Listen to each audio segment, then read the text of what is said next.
Europe 1. Culture Média, la suite avec Philippe Vandel et le retour de Sacha Nokovic.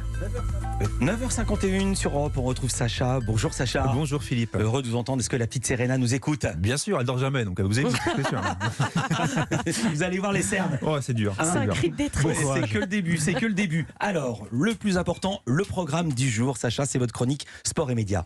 Oui, alors aujourd'hui, Drive to Survive, la série sur la F1, vous la connaissez? Évidemment. Voilà, Breakpoint pour le tennis, j'en avais parlé aussi ici. Ce sont des docu-séries qui cartonnent sur Netflix, mais mieux vaut ne pas s'attarder sur les sous-titres en français. C'est trop souvent à côté de la plaque. Et puis on terminera avec la belle histoire de Ken Sema, c'est un joueur de foot dont une interview d'après-match a fait le tour des réseaux sociaux. Et pour une fois, avec Twitter, il n'a reçu que des compliments. Mais pour commencer, Sacha, le Comité international olympique, le célèbre CIO, fait un pas de plus vers l'intronisation du e-sport, le sport virtuel ou électronique aux Jeux Olympiques. Oui, c'était la grande annonce du CIO cette semaine, la tenue du 22 au 25 juin prochain à Singapour d'un tournoi appelé Olympic eSport Series. Et le comité olympique a tranché, ça y est, il a choisi de se lier à 9 jeux virtuels, tous rattachés à des fédérations sportives. Alors il y a Zwift pour le cyclisme, Gran Turismo pour le sport auto, vous devez connaître Philippe. Évidemment. Virtual Regatta pour la voile, Tic Tac Bo pour le tir à l'arc, Chess pour les échecs, WBSC e-baseball, pas besoin de traduction, Virtual Taekwondo, Tennis Clash et pour finir,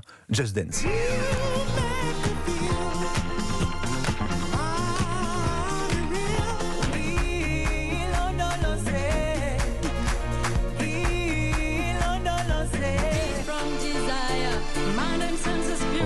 Ça, c'est la playlist du jeu 2022, édition 2022. Vous savez, c'est ce jeu vidéo. On se trémousse devant l'écran, on essaie de reproduire la chorégraphie qu'on voit devant nos yeux. Vous avez joué ça à Noël? Non, parce que moi je suis trop nul, mais on jouait au tennis sur la Wii, c'était formidable. Ah bah voilà, et on peut jouer avec des enfants de 4 ans ou de 6 ans, vous verrez, c'est formidable. Je verrai ça. Et là, ils dorment pas non plus. En tout cas, l'intérêt de ça, c'est que vous, Anissa, Bruno, moi, tout le monde va pouvoir tenter de se qualifier ces prochaines semaines, ces prochains mois pour ce tournoi olympique d'e-sport, en tout cas sur certains jeux pour le moment. Attendez, ça va permettre d'aller aux Jeux Olympiques. C'est-à-dire que moi, à mon âge, je peux participer aux Jeux Olympiques. Bah oui. Avec le survêtement officiel. Et oui, vous dans pouvez, le salon. Attends, la réponse. Bon, en tout cas, ce qui est certain, c'est que pour les Jeux, malheureusement, je suis désolé Philippe, pour Paris 2024, c'est mort. Vous pouvez rayer ça de la liste. En revanche, pour la suite, j'ai posé directement la question à Vincent Pereira, qui est responsable du e-sport au CIO. Pour Los Angeles 2028, la porte est ouverte. Ça fait partie de notre agenda stratégique. Le prérequis, c'est simplement d'avoir une activité physique dans ces sports virtuels, comme Zwift et le cyclisme, le taekwondo ou encore le triathlon. Pour les autres simulations de sport, c'est aussi pour ça qu'on crée ces nouveaux produits comme les Olympic eSport Series. Et effectivement, la prochaine échéance dans laquelle ces disciplines peuvent être intégrées avec les fédérations internationales, c'est Los Angeles 2028. C'est formidable, mais il n'y a pas le jeu FIFA. Pourtant, c'est attaché à une fédération. Quelle fédération, le foot? Oui, la plus grosse, vous avez raison, mais c'est l'un des biens culturels les plus vendus d'ailleurs. Mais c'est tout simplement qu'il n'y a pas d'accord pour le moment entre le CIO et l'éditeur du jeu eSports, mais ça devrait arriver l'an prochain. Mais l'autre grand absent de ces e-sports olympiques pour le moment, c'est League of Legends. C'est un jeu de bataille, vous savez, stratégique, qui rassemble la jeunesse, qui réalise les plus fortes audiences sur les plateformes comme Twitch. Le problème, c'est que League of Legends n'est pas associé à une fédération sportive pour le moment. Donc pour le CIO, c'est non. On va suivre ça de près, évidemment, notamment avec notre chroniqueur jeux vidéo, Jean Z. Alors maintenant, Sacha, vous allez nous parler de problèmes de traduction dans certains docu-séries de Netflix. Oui, parce que je ne sais pas vous, mais lorsque je regarde un docu-série comme Drive to Survive sur la F1, je n'entends pas ça.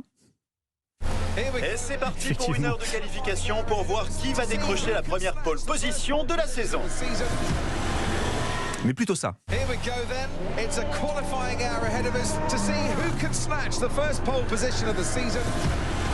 Là, on est tous dedans, non? Là, c'est mieux en VO. Voilà, on est d'accord. Bon, alors, je suis pas le seul à regarder ces docu-séries de sport en VO avec les sous-titres en français, mais le problème, c'est que depuis plusieurs saisons, les termes de F1 sont très imprécis sur Netflix. Par exemple, vous connaissez le practice, c'est l'essai libre normalement. Et c'est un entraînement. Voilà, pour Netflix, c'est l'entraînement. Donc, voilà, on dit même FP, Free Practice. Exactement, Free Practice. Donc ces approximations ont déteint, malheureusement, sur les autres séries de sport de la plateforme, comme Breakpoint, celle sur le tennis, sortie en janvier, on en avait parlé ici dans Culture Média. Et pour Netflix, une balle qui sort du court n'est pas faute, mais hors-jeu. Comme au foot. Voilà. Pour Netflix, les joueurs ne frappent pas dans la balle, mais tirent dans la balle. Encore une fois, comme au foot. Pas de balle de match non plus pour Netflix, mais un point de match. Voilà, des exemples comme cela, il y en a à foison, malheureusement.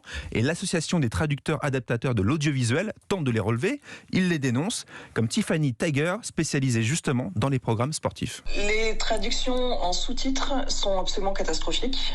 Sont visiblement faites par des personnes qui n'y connaissent rien au sport en question. On a vu l'exemple exemple, sur Breakpoint, sur la série Full Swing, sur le golf, c'est pareil. La personne n'y connaît rien au golf, donc on a plein de contresens et de termes qui ne veulent rien dire pour un golfeur. Les traducteurs sont visiblement recrutés par des sociétés qui sont à l'étranger, souvent des sociétés américaines, donc qui ne pratiquent pas les tarifs qui sont convenables en France. Voilà, malgré les budgets énormes de ces productions, selon l'association, les traducteurs choisis seraient rémunérés bien moins cher car non diplômés, donc non professionnels.